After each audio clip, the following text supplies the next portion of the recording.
Il-miżura li qed jieħu l-Gvern biex jgħin negozji li għandhom interess fil-Libja se tissalvagwardja l-impjiegi, qalu dan rappreżentanti tal-industrija u n-negozji f'kummenti ma' One News.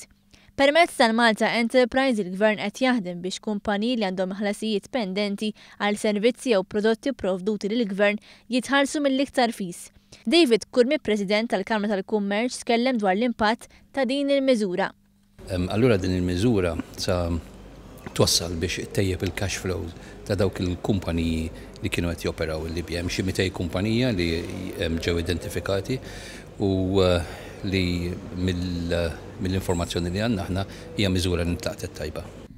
U maħsub ukoll din il-miżura se tissalvagwardja numru ta' impjiegi. Hija miżura wkoll li tista' twassal biex jiġu salvagwardjati ċertu jobs anka lokalment ta' dawk id-ditti li anka jimpjegaw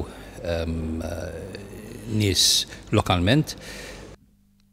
Minnaħat jew il-President tal-GRTU Paula Bela tkellem dwar kif din il-miżura se tgħin lin-negozjati jitaffu ftit mill-problemi li qed jiffaċċjaw bil-kriżi tal-Libja.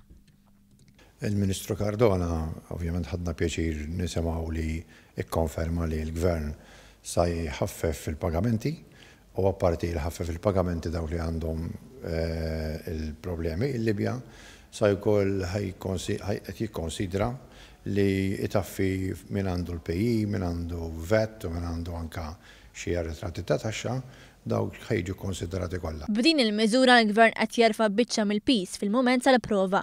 U di tgħinek biex inti tista' ikollok iktar nifs biex malli l-affarijiet nisperaw li l-affarijiet ma jdumux fit-tul, imma idumu kemm idumu li inti l-Gvern ikun qed jerfa' biċċa mill-pis li għandek hija importanti biex dak li jkun jibqa' għaddej.